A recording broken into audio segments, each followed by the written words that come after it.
என்ன மேடம் காலைல பண்ணுறீங்க? இன்னைக்கு திடீர்னு ஸ்கூல் லீவுன்ட்டாங்க. சரி. நமக்கு ஒரே கொண்டாட்டம் தான். வந்தேன் காலைல இந்த சைடு. டோட்டலாக ஒரே குப்பையாக இருந்துச்சு சார். சுத்தம் பண்ணலான்னு பார்த்தா இந்த தூதுவளை நல்லா அப்படி கட்டி விட்டுருக்கோம், மேலே போட்டு பாருங்க. அதனால அது பிரிச்சுட்டு இருக்கேன். இப்போ சட்னி அரைக்க போகிறேன் இட்லிக்கு. சரி. செம்மையாக இப்போ சட்னி அரைச்சி நம்ம இப்போ சாப்பிட போகிறோம். அதான் கட் பண்ணிட்டு இருக்கேன். கிளையாக கட் பண்ணேன்னா அது வேஸ்ட்டாக போயிடும், திருப்பி இலை வைக்காது. அதோட நல்ல கீழே வந்து பாருங்க எப்படி இருக்கு பாருங்க, பச்சை பசேன்னு சூப்பராக. சட்னியும் அந்த அளவுக்கு அருமையாக இருக்கும். இது இந்த கிளைமேட்டுக்கு, சளிக்கு, ஜுரத்துக்கு, தொண்டைக்கு எல்லாம் சூப்பராக இருக்கும். நல்லா கேட்கும்.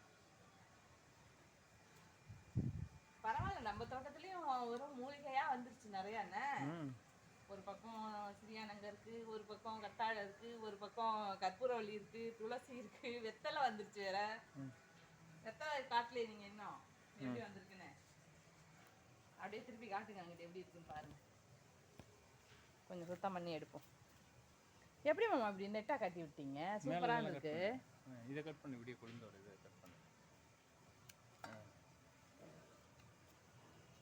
இது கட் பண்ணோடனே தான் மாமா நல்லா வருது. நம்ம அதை அப்படியே கட் பண்ணி அது குறுகிடுச்சு சின்னதா. இது பாருங்க நல்லா வந்திருக்கு.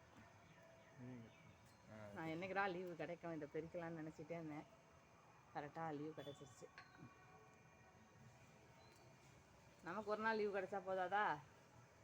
வேலையில் இறங்கிட மாட்டோமா? போதுமா? அது மேலே போகிறது போட்டோம் அப்படியே, அதை இது பண்ண வேண்டாம். இங்கெல்லாம் நல்லா இருக்கு. ஆனால் என்ன ஒன்று, கையில் கை வைக்க முடியாது, இதில் முள்.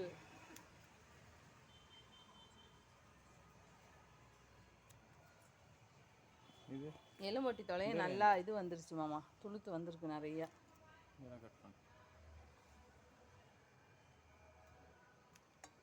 பாருங்க சூப்பராக்கா. இதெல்லாம் கொஞ்சம் பூச்சி மாதிரி தெரியுது. கட் பண்ணிட்டு இலையை கட் பண்ணிக்கலாமா? இலையெல்லாம் கட் பண்ணிவிட்டு இலையை வந்து நம்ம பூச்சி இல்லாத பக்கம் கட் பண்ணி எடுத்துப்போம். வேஸ்ட் பண்ணணும். பரவாயில்ல, நல்ல வேலை பார்த்துருக்கீங்க மாமா. இது கட்டி விட்டனால இது நல்லா வந்துருக்கு. இப்போ முருங்கை மரம் வேற. இன்னைக்கு சூப்பர் போடுவோம் மதியானம்.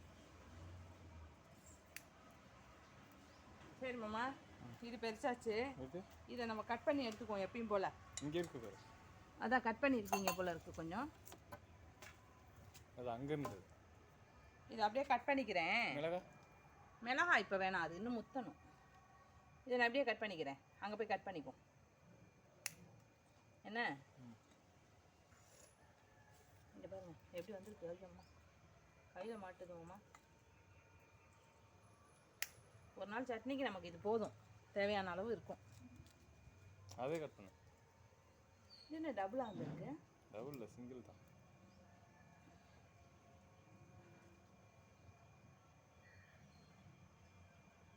ரொம்ப மேலே கட் பண்ணிக்கலாம்.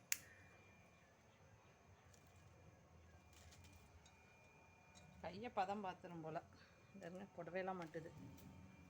வாங்க இந்த பாருங்க முளத்தில் வச்சுக்கலாம்.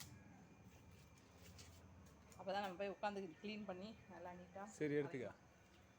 இந்த இதையும் எடுத்துக்கிறேன் கொஞ்சம். எவ்வளோ வரைப்பா? இதான் சட்னி துவையலே. இன்னைக்கு சட்னி அரைச்சிட வேண்டியது. இதெல்லாம் தானாக வந்தது ஏமாம்மா? நான் கொண்டு வந்து வச்சது. நான் நினச்சிக்கிட்டேன் தானாக வந்துருச்சு எல்லாம் அப்படின்னு. வரும். எங்கே பெருசு வந்துச்சுங்க? இல்லை அப்படியா? அங்கே இது சுண்டக்காய் செடி வேற ஒன்று வந்துக்கிட்டு இருக்கு. இதே கட் பண்ணிக்க மேலே. எதை? இந்த மேலே இருக்கு. இது நல்லா இல்லை, இலை கரடாக இருக்கு. சரி விடு, சரி விட்டுரு. வரமாட்டேன், வேணாம், நல்லா இல்லை. அது இருக்கட்டும், அடியில் இருக்கிறது இருக்கட்டும். சரி, அடியோட வெட்டக்கூடாது. இது என்னதுன்னு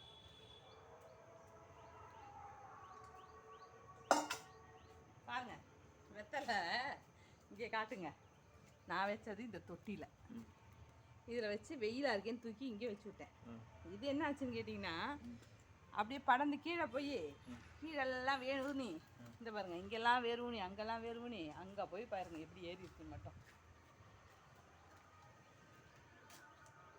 எப்படி இருக்கு பாருங்க, செம சூப்பராக வந்திருக்கு இங்கே. நல்லா அடித்து படந்துருச்சு. கொஞ்சம் பூச்சி வைக்குது. இப்போ இங்கே பாருங்கள் மாமா, வெத்தலையோட தன்மையே பாருங்கள். எங்கே போனாலும் அது வந்து அதோட இதுவை பிடிச்சிக்குது. இங்கே பாருங்கள், வேர் பாருங்கள் கல்லில் எப்படி ஊனி நிற்கிதுன்னு மட்டும். வேர் பார்த்தீங்களா எப்படி நிற்கிது கல்லில்? இதுதான் பிடிச்சிருக்கு. அந்த வேர் பிடிச்சி மேலே போயிருக்கு. நல்லா செமையாக வந்திருக்கு. இங்கே இருங்க, வேணா நம்ம பறித்து கஷாயம் படுத்தலாம் தினைக்கும். ஆமாம், இது கொஞ்சம் அடக்கி வைக்கிறது தான் இது போல் இருக்குது. செம சூப்பராக இருந்திருக்குல்ல. சரி வாங்க போய் வாங்க. இங்கேருந்து மாங்காயை காணோம். என்ன பாருங்கள், இங்கே இருந்தது காணோம். இதுதான் இருக்குது. இதை நான் மறைச்சி வச்சுருக்கேன். இங்கே பாருங்கள், இதெல்லாம் வந்திருக்கு. இப்போ தெரியுதா? இதெல்லாம் இப்போ தான் வந்திருக்கு. அங்கே ஒன்று நான் மறைச்சி வச்சுருக்கேன். அங்கே ஒன்று இவ்வளோ பெருசு இருந்துச்சு, அதை காணோம். போய் குரங்கு வந்து அடிச்சிருச்சு போல இருக்கு. இது நல்லா இருக்கும். காய் இமாமா செஞ்சது, அதனால் இது ஃபுல்லாத்தையும் குரங்கு தான் போடும் போல இருக்குது. வாங்க போயிட்டு நம்ம இப்போ சட்னிக்கு ரெடி பண்ணி சட்னி அரைப்போம். வாங்க ஃப்ரெண்ட்ஸ், இப்போ கடைன்னு கட் பண்ணிவிட்டு நம்ம போய் சட்னி அரைக்கிறத அடுத்த வீடியோவில் பார்ப்போம். லைக் பண்ணுங்கள், ஷேர் பண்ணுங்கள், கமெண்ட் பண்ணுங்கள், சப்ஸ்கிரைப் பண்ணுங்கள் ஃப்ரெண்ட்ஸ். தேங்க்யூ.